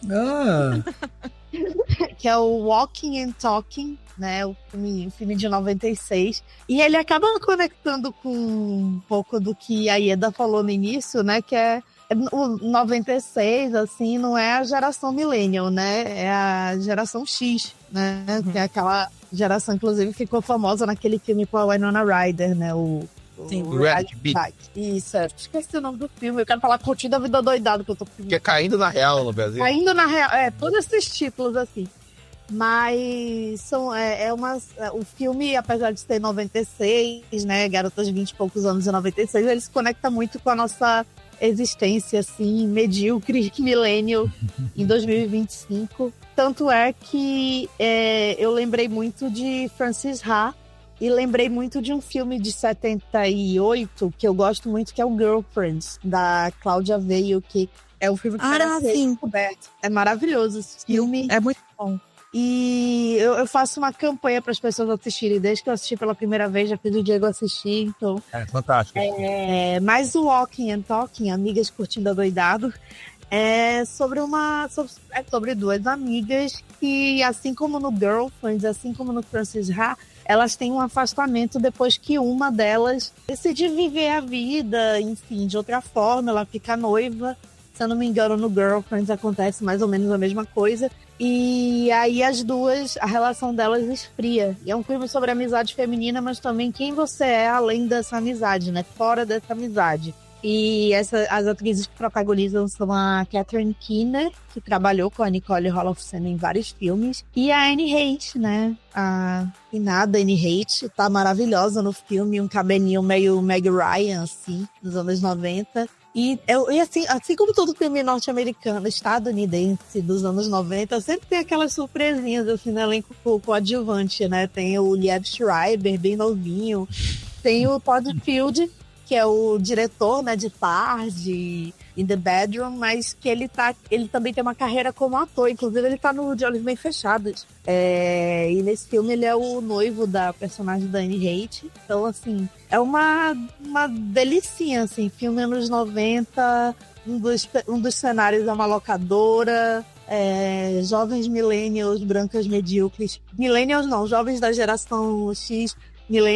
jovens brancas da geração X, medíocres, fazendo escolhas erradas, enfim, E assim como o título diz, né, Walking and Talking, é aquele filme de conversinha, gente andando pela cidade, né? Então é o tipo de filme que eu gosto e tá no Belas Artes à la carte. Muito bom, tá aí. Então, Amigas Curtindo Adoidado. Filme que esse belíssimo título. Muito bom, muito bom. E vejam Girlfriends também. Assim, Frances Ha, todo mundo já viu, mas Girlfriends merece ser descoberto também. Faz uma maratona aí de Amigas curtindo adoidado.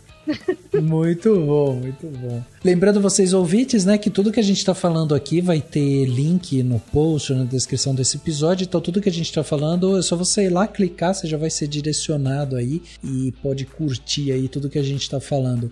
E Edinha, e você, o que você trouxe de bom pra gente? Eu queria fazer uma recomendação que também vai ser um pouco de autopromoção, porque eu acabei de escrever um texto sobre isso.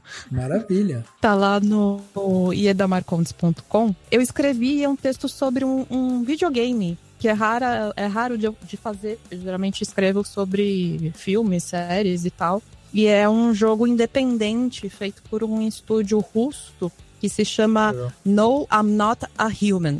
Não, eu não sou humano. Que é uma brincadeira com aqueles CAPTCHA que a gente preenche pra comprovar que a gente não é bot, né? Que a gente... você responde lá, sim, sou humano. E o nome do jogo é não sou humano.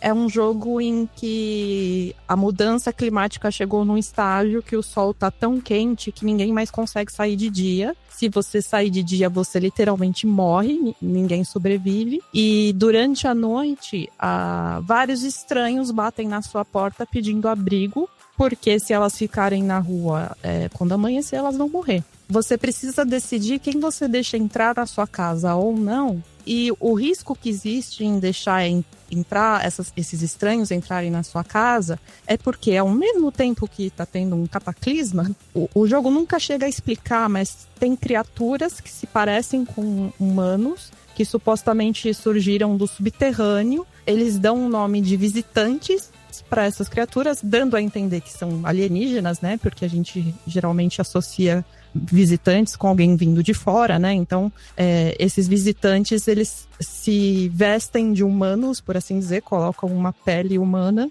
e tentam entrar na sua casa também. Então, você começa a assistir as notícias para tentar descobrir quais são os sinais para você detectar quem é humano e quem não é.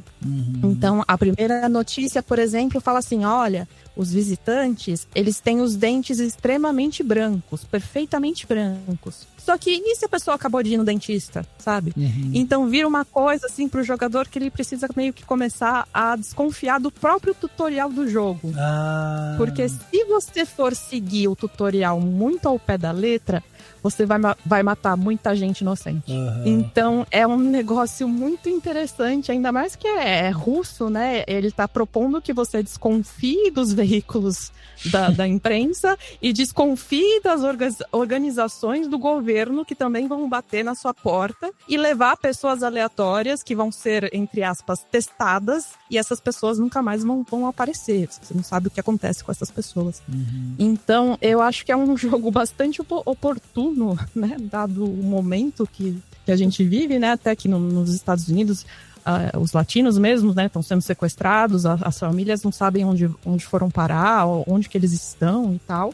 É um jogo que eu achei muito interessante justamente porque ele força o jogador a não ceder totalmente ao tutorial que ele mesmo fornece e começar a se questionar a superfície, né? Não julgar as pessoas somente pela aparência física, porque tem mais questões envolvidas aí. Então é esse o joguinho que eu queria indicar. Coloquem aí na listinha da Steam, quem for da Steam. Boa. E quando tiver numa promoção, aproveita, que eu acho que vale a pena. Boa, sensacional. Putz, eu adoro esses joguinhos independentes, assim, que tem uma trama bem simples, mas ela é intrigante, né? Você fica preso.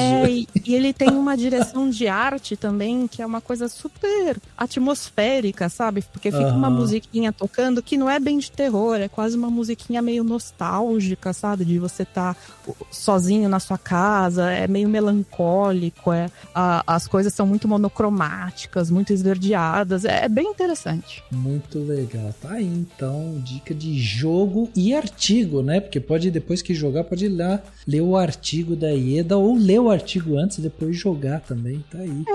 Eu falo como é o jogo, como é a dinâmica do jogo, mas não tem spoiler, até porque o jogo tem 10 finais possíveis. Nossa, então... E você, Diegão, o que você trouxe de bom pra gente, de plano de detalhe? Então, eu tenho 2 dicas. A primeira é pra um filme que eu imagino que quando esse podcast for pro ar já vai estar em cartaz nos cinemas. É um filme que, inclusive, se conecta muito com uma batalha com as outras, só que é totalmente diferente dele, de forma totalmente diferente, que é o The Mastermind, da Carrie Richard, assim, né? Carrie é uma das minhas cineastas favoritas, e cineastas, tipo, da vida mesmo, assim. Adoro ela também. Eu amo demais, assim, ela é excelente, né? E é curioso você pensar, né, como ela é uma cineasta que também começou no cinema independente nos anos 90, assim como o Paul Thomas Anderson, inclusive o Robert Redford morreu, né, teve esse falecimento triste, né, um ícone, e o Paul Thomas Anderson, o primeiro filme dele foi lançado no Festival de Sundance, que é o festival do Robert Redford, né, e o Paul é de toda essa geração de Sundance, né, dos anos 90, né, que foi, tipo, descoberta no cinema, e etc, né? E aí a Kelly também é de uma geração de cinema independente americano. Ela tem uma quantidade de filmes que, se não é a mesma do Paul Thomas Anderson, é muito semelhante, né? Mas olha como são as coisas, né? Tipo, o Paul Thomas Anderson já é um cara que hoje em dia aí consegue ofertas para um filme da Warner, etc e tal, né? Um filme, tipo, com astros, né? Ele já é um cara considerado, tipo, um grande mestre do cinema, né? Assim, e a Kelly é uma cineasta muito mais de nicho, né? Assim, né? Do que ele, né? Assim, né? Como essa coisa, tipo, das condições, né? De privilégio, né? Tipo, entre essa coisa, você ser um homem, você ser mulher, né? Como você colocar na indústria, né? Eu fiquei pensando muito sobre isso, né?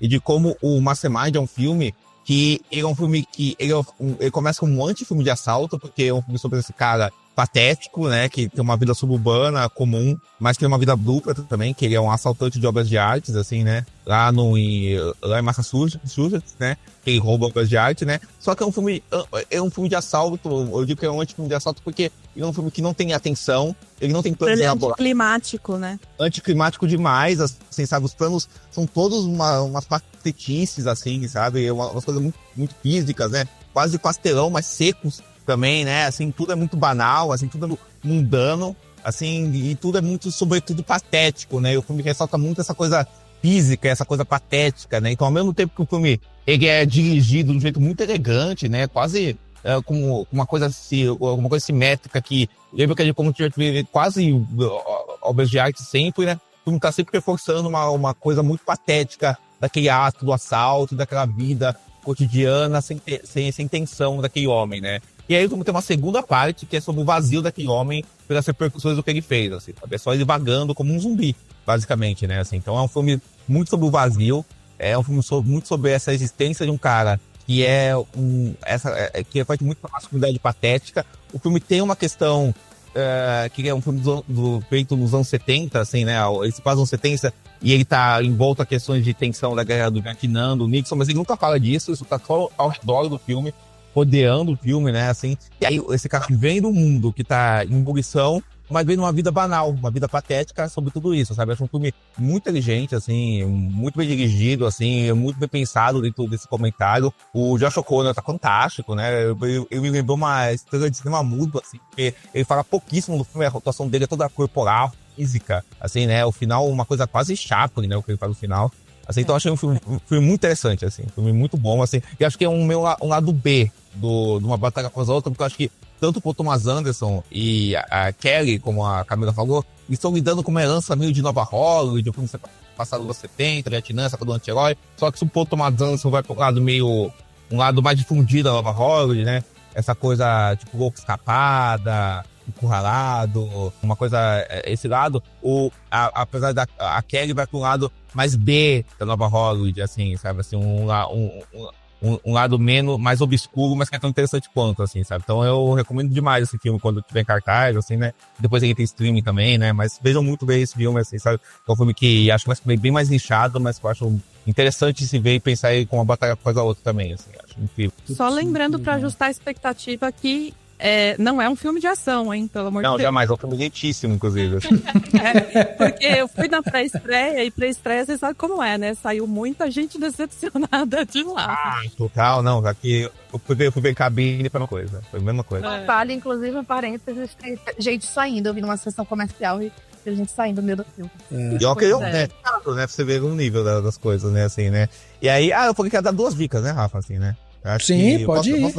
Quantas você quiser. Então, eu posso dar uma dica, que é um filme chamado Totalmente Selvagem, somente um Wired, do Jonathan Demme, assim, né? Porque o Jonathan Demme é um dos cineastas favoritos do Paul Thomas Anderson. Inclusive, o meu filme favorito do Paul Thomas Anderson, O Tema Fantasma, ele acaba com uma dedicação pro Jonathan Demme e tal, assim, né? E o filme é sobre uma menina que é toda pivitada, meio maluquinha, que conhece um cara certinho, meio nerd, que a menina é a Megan Griffith, o cara é o Jeff Daniels, e aí eles se conhecem e tal, assim, né, e o filme começa com uma screwball comedy, Só que eles começam a ser perseguidos pelo Rei Otto, que é o ex-namorado da mina, que é um psicopata, criminoso, maluco, e abusivo. Assim, você perseguindo os dois, então também é um filme de perseguição desse casal com um psicopata. Assim, né? Um filme que também usa, tipo, muito super close, uma coisa que o Jean Claude fazia, né? Fez Os Inocentes, mas fazem todos os filmes dele, né? Que usa a câmera muito fechada, os atores, sabe? É um filme que vai misturando gêneros, por exemplo, começa um filme super leve, vai um filme super pesado, assim, sabe? E é um filme que vai te colocando dentro da vivência desse casal e dessa perseguição. Os três atores são incríveis, os melhores papéis deles, assim, pra mim. E é um filme sensacional, assim, muito bom, assim, acho que tem na MUBI. Então eu recomendo muito o pessoal ver, assim, é um filme meio referência pro Thomas Anderson e um dos cineastas que ele ama, assim, sabe? Então ver também que nem tudo, né, a coisa não começa sozinha também, né? Ele também é ele é um caradamente, né? Ele é uma esponja também de referências, né? Então é legal ir pra esse filme. Muito bom, tá aí. Então, filme, artigo, jogo, olha aí quanta coisa boa que tá saindo. E eu, pra fechar aqui o plano detalhe, eu vou trazer uma série. É uma série pra vocês relaxarem. É uma série tranquila, assim. Bom, eu adoro, né, essas séries que tem a galera cantando e tudo mais. E aí tem uma série nova na Netflix, que é um reality show, né? Que é o Montando uma Banda. É uma série bem divertida, assim, e a ideia é que eles querem montar uma banda que é o estilo boy band, né, ou girl band, né, que são tipo de 3 a 5 pessoas na banda, e para fazer o processo seletivo das pessoas que vão participar dessa banda, os participantes que são cantores, eles começam um processo meio às cegas, assim, eles não se conhecem e aí um vai ter que escolher o outro através da voz. Então todos os participantes cantam e aí depois eles têm que conversar entre eles lá para falar, pô, eu ouvi você cantando, curti sua voz, acho que sua voz combina com a minha e tal, e daí eles montam uma banda. E aí quem apresenta o reality show é um ex-participante lá do Backstreet Boys. Tem o Nick, tem o AJ, tem o Brian, tem o Howie D. É o AJ. O AJ. O AJ é o cara das danças. Isso, o AJ foi o único que envelheceu bem, inclusive. Por incrível que pareça. O AJ, ele é o apresentador, né? E aí a bancada ali que vai julgar, né, se aqueles caras estão indo bem e tudo mais, é composto pela Nicole Scherzinger. Ex-Pussycat Dolls, exatamente. E assim, depois que eles montam a banda, aí eles vão fazendo apresentações e uma banda é eliminada até sobrar uma que vai ser a grande campeã, né? Então tem o Liam Payne, né, que é do One Piece, que também tá... Do One Piece não, One Direction. Nossa, vocês veem como eu não entendo nada de bandas assim. Imagina ele de chapéuzinho de palha. Nossa, mas então foi... Ah, não, é verdade. Porque o Liam Payne, ele faleceu, né? Desculpa, gente, quebrei o clima, mas... O Liam Payne faleceu? Sim, ele faleceu. Eu acho que eles gravaram antes... Lógico que gravaram antes dele morrer, né? Mas enfim. O momento rolando Lero do Rafael, né? Caraca! Ele morreu! Sim, cara, nossa. Ele era do One Direction. Eu sou muito por fora dessas bandas, olha. Isso só prova que eu assisti esse negócio inteiro por causa das canções e do esquema lá que é muito divertido, assim. Enfim, vale a pena. Quem gosta desses reality shows, né, que a pessoa... Sabe aqueles tipo The Voice, que o cara fica de costas, ouvido e tal? É uma pegada assim, eu acho que ele é bem divertido. E a maneira, né, como eles criaram o reality show também, eu acho que acabou funcionando muito bem.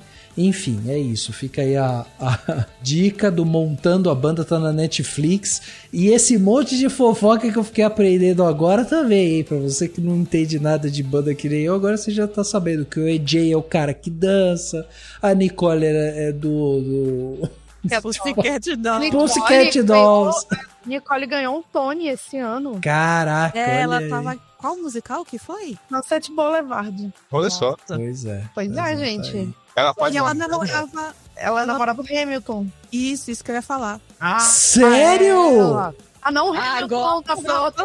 Meu Deus do céu. Não o Lin-Manuel Miranda, o Hamilton do Brum. Vamos especificar. É porque eu tava falando que ela ganhou o Tony, ela namorava o Hamilton. Nossa. E enfim, ela é trampista, gente. Mas... gente, eu tô pegando só notícia de informação ruim, né? Caraca! Tadinha, morreu tão jovem.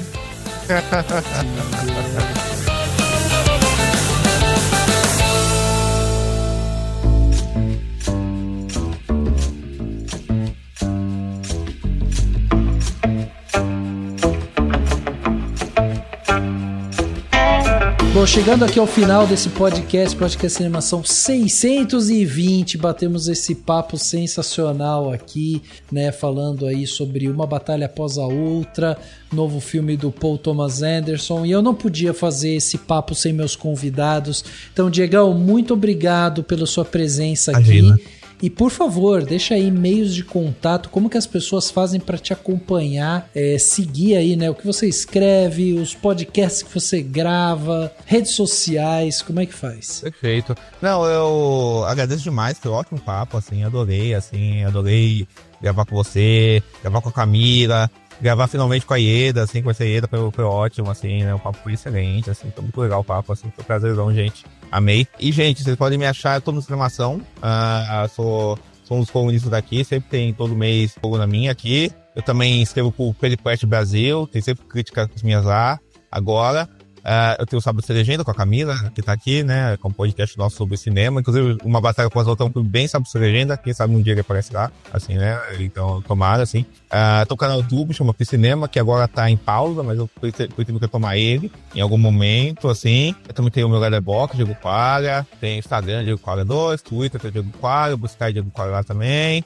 É isso, gente, foi um prazer participar, maravilhoso, e agradeço a todos vocês. Valeu, Diegão, muito obrigado. Cami, muito obrigado também pela sua presença, mais uma vez, sensacional ter você aqui, Cami. Também deixa aí meios de contato, por favor. Obrigada pelo convite, muito bom gravar com o Diego e gravar pela primeira vez com a Ieda. E, enfim, vocês podem me encontrar no Sábado Sem Legenda, que é podcast que eu tenho com o Diego, sempre falando... Ultimamente tá meio ruim, a gente tá falando de um filme muito ruim, mas o negócio vai melhorar. Tô na esperança de melhorar. Mas também tem o coluna no Peliplet e escrevo pro Feito por Elas. A gente tá com uma cobertura da Mostra de São Paulo. Vi pela frente, muita coisa pra assistir. Enfim, 1 milhão de filmes e um caos, mas vem aí, gente, vai dar tudo certo. E me sigam, eu tô no Letterboxd, como acho que é Camila Engues, e enfim, Blue Sky. E no meu Instagram, eu tenho o Instagram Camila Fala de Filmes, que eu compilo as minhas críticas, pra ficar mais fácil de me achar e tal. Putz, sensacional, Cami, muito obrigado mais uma vez.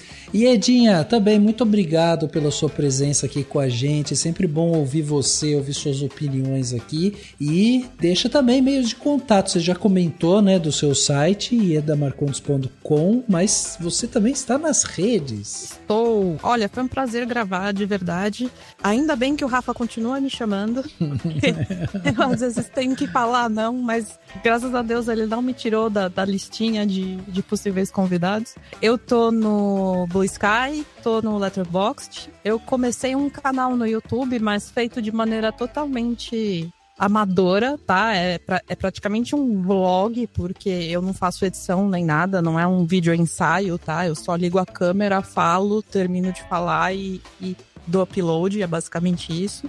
E tem o meu site, que é o iedamarcondes.com. Ieda é com I, iedamarcondes.com. É isso aí, muito bom. Tá aí, então sigam aí nossos convidados.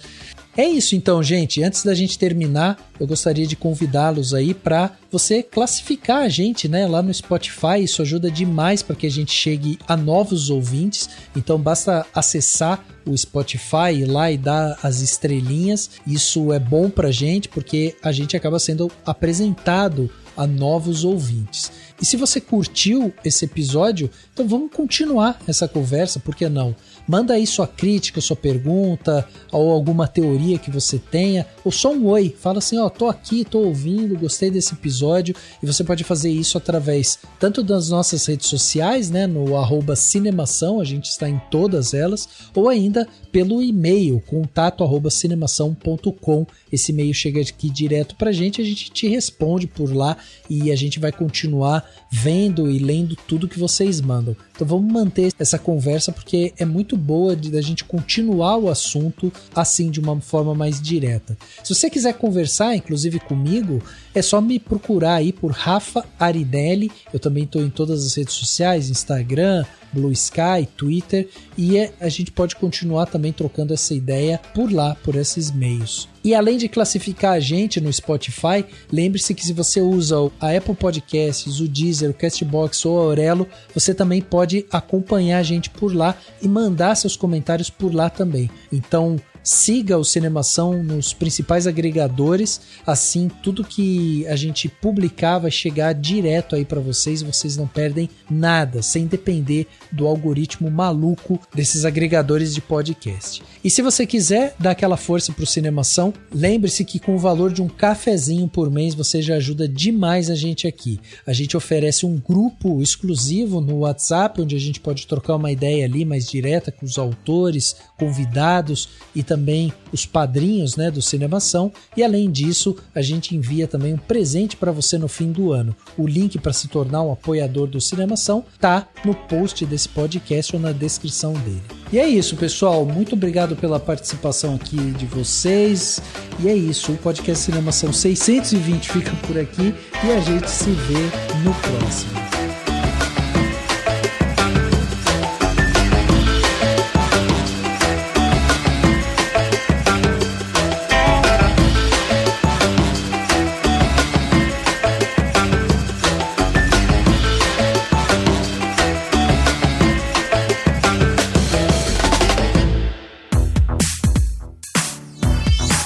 Esse podcast foi editado pela Isso Aí Design.